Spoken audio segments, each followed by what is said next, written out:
नमस्कार साथियों। तो आज है 5 फरवरी 2026। दोस्तों, इस वीडियो में हम टोटल दो डिफेंस कंपनी की शेयर के बारे में चर्चा करेंगे। एक तो आपका एचएएल जो कि बैक टू बैक 2 दिन से गिर रहा है, और दूसरा हो गया आपका मजगांव डॉक जिसका आज Q3 की नंबर आउट हुआ।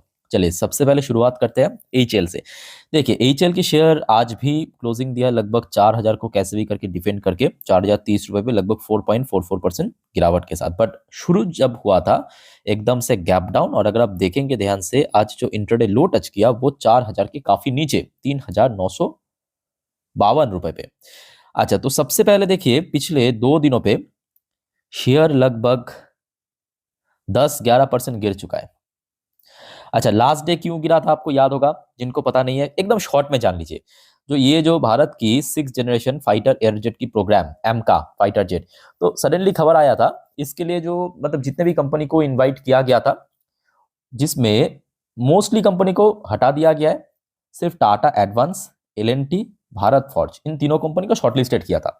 इवन एचएल को भी हटा दिया। ये कल सुबह की अपडेट था। तो जिस वजह से कल हमने देखा एचएल की शेयर लगभग 5-6% गिर गया था, यहां तक क्लियर हो चुका है। और आज सुबह सुबह ये खबर आया कि एचएल जो प्रोडक्शन में है, मतलब आपके तेजस मार्क 1 है, वो हो सकता है कि और थोड़ा सा लेट हो सकता है, मतलब जो डिलीवरी थोड़ा सा और लेट हो सकता है। और जिस वजह से आज हमें शेयर में गिरावट देखने को मिला। मतलब ऐसा नहीं कि कल जो रिपोर्ट आउट हुआ था उसी वजह से आज गिरा, ऐसे नहीं है।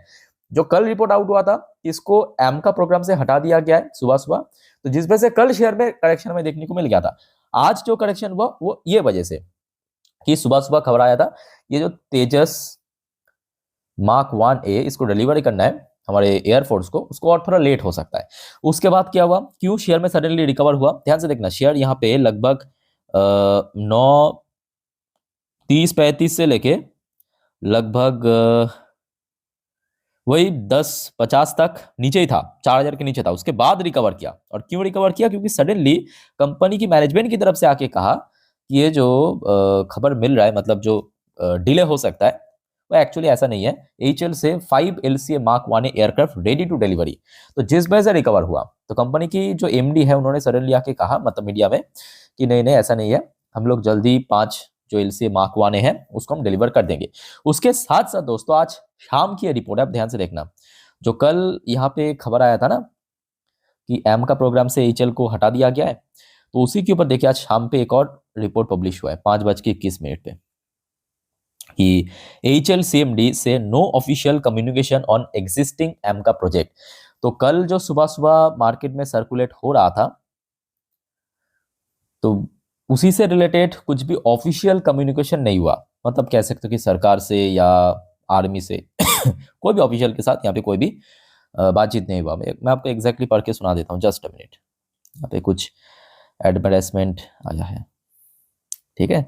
अच्छा, तो यहाँ पे क्या कहा कि Hindustan aeronautics limited chairman and MD DK Sunil Thursday said there has been no official communication indicating that the company has been excluded from the Advanced Medium Combat Aircraft Program। तो इसे जो हटा दिया, इसमें कोई ऑफिशियल अभी बातचीत नहीं हुआ, ठीक है। तो मैं भी आशा रखता हूँ कि कल मतलब फ्राइडे के दिन शेयर रिकवर कर सकता है, क्योंकि ये आज बाजार क्लोज होने के बाद की खबर है।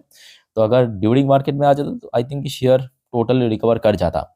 अब देखिए शेयर एक्चुअली ये भी फैक्ट है कि पिछले 1 महीनों से या कुछ टाइम से काफ़ी गिर भी चुका है, और लगभग अपना वही 52x लो तो नहीं कहूँगा, बट पिछले कुछ महीनों की लो के आसपास पहुंच चुका है। ऐसे में देखिए जल्दी कंपनी की आई थिंक रिजल्ट आउट होगा। अभी कंपनी डिसाइड भी नहीं किया मतलब कब रिजल्ट आउट करेगा।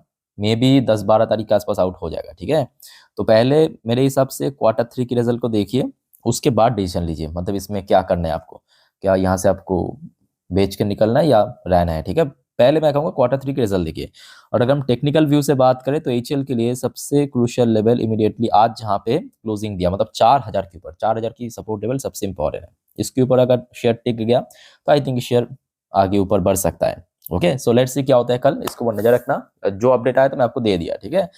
चलिए आगे बढ़ते हैं, मजगांव डॉक की परफॉर्मेंस देख लेते हैं Q3 में। बट उसके पहले दोस्तों आप सभी को रिक्वेस्ट करूंगा, अगर आपको वीडियो भी तक अच्छा लगा, इन्फॉर्मेटिव लगा, प्लीज वीडियो को लाइक करना, और प्लीज दोस्तों चैनल को सब्सक्राइब करके जरूर रखना, ऐसे इन्फॉर्मेटिव वीडियो हर रोज हर वक्त पाने के लिए। वैसे आज और भी बहुत सारे कंपनी की रिजल्ट आउट होने वाला है, जैसे कि केन्स, पीएफसी, सुजलॉन, इंडियन ऑयल, एक एक करके सब अपडेट मैं आपको दूंगा, ठीक है, नेक्स्ट वीडियो में, तो देखना मत भूलना। बाय द वे मचगांव डॉक सबसे पहले देखिए इस फाइनेंशियल ईयर की सेकेंड इंटरम डिविडेंड डिक्लेयर किया है 7 रुपये 50 पैसे, 7.5 रुपए की, जिसका रिकॉर्ड डेट भी कंपनी फिक्स कर दिया 13 फरवरी। मतलब आप अगर अगले हफ्ते थर्सडे यानी 12 फरवरी मचगांव डॉक की शेयर को परचेस किया तो एलिजिबल शेयर होल्डर बन जाएंगे ये 7 रुपये 50 पैसे डिविडेंड पाने के लिए। ठीक है, आइए अब देख लेते हैं कि कंपनी की परफॉर्मेंस कैसा हुआ। देखिए ये मैं आपके सामने ओपन किया कंसोलिडेट फाइनेंशियल रिजल्ट। अच्छा एक और चीज नोट करना, यहाँ पे जितने भी नंबर्स है सब इन लैक्स के फिगर में। ठीक है, मैं आपको करोड़ पे बताऊंगा कन्वर्ट करके ताकि आपको सुनने में थोड़ा इजी लगे, आसान लगे। अच्छा सबसे पहले देखिए कंपनी की तरफ से 3 डिफरेंट क्वार्टर के नंबर सेंड किया। ये आपके करेंट क्वार्टर, ये आपके लास्ट क्वार्टर और ये आपके पिछले साल Q3 के नंबर। ठीक है, आइए सबसे पहले देख लेते हैं कंपनी की इनकम कितना हुआ इस बार। देखिए लैक्स पे है ना, तो पीछे से हम 2 अंक को कट करेंगे, वो हो गया आपका करोड़। तो कंपनी की इस बार टोटल इनकम हुआ है 3,862 करोड़ रुपए। By the way last year मतलब 2024 की Q3 में टोटल इनकम था 3,434 करोड़ रुपए। तो मतलब कंपनी की इनकम की सेगमेंट इस बार बहुत अच्छे से ग्रो किया ईयरली बेसिस पे। अच्छा लास्ट क्वार्टर में Q2 में कंपनी की इनकम था 3,199 करोड़ रुपए। तो क्वार्टरली बेसिस पे भी कंपनी अच्छा काम किया। तो इनकम की सेगमेंट तो चलो बहुत ही बढ़िया रहा। आइए अब देख लेते हैं कि कंपनी अपने खर्चे को कैसे मैनेज किया, मतलब टोटल एक्सपेंसेस कितना हुआ है। ऑब्वियसली बात है कंपनी की इनकम क्योंकि इंक्रीज हुआ, कंपनी की एक्सपेंसेस जो पिछले साल था 2,371 करोड़ रुपए उससे बढ़ के 2,743 करोड़ रुपए पहुंच चुका है।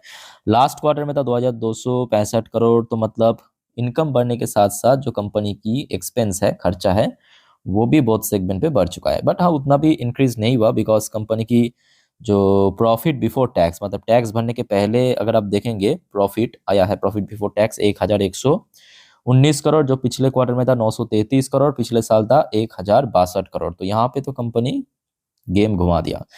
आइए अब देख लेते हैं सब टैक्स वगैरह इंक्लूड करने के बाद कितना जनरेट किया प्रॉफिट फॉर द ईयर या प्रॉफिट फॉर द पीरियड, एक ही बात है। नेट प्रॉफिट अल्टीमेटली कितना जनरेट किया देखिए कंपनी की इस क्वार्टर में नेट प्रॉफिट आया 879 करोड़ रुपए, जो पिछले साल था मतलब 2024 की Q3 में 807 करोड़ रुपए और पिछले क्वार्टर में था 749 करोड़ रुपए। तो मतलब कंपनी की इनकम इंक्रीज होने के साथ साथ कंपनी की जो नेट प्रॉफिट वो भी इंक्रीज हुआ। बट हाँ ये भी फैक्ट है कि बहुत ज्यादा कुछ इंक्रीज नहीं हुआ, बट अराउंड आप कह सकते हो कि 9 to 10% के आसपास कंपनी एक अच्छा ग्रोथ रखा है। ठीक है, और उसके साथ साथ 7 रुपये 50 पैसे की डिविडेंड भी दिया है।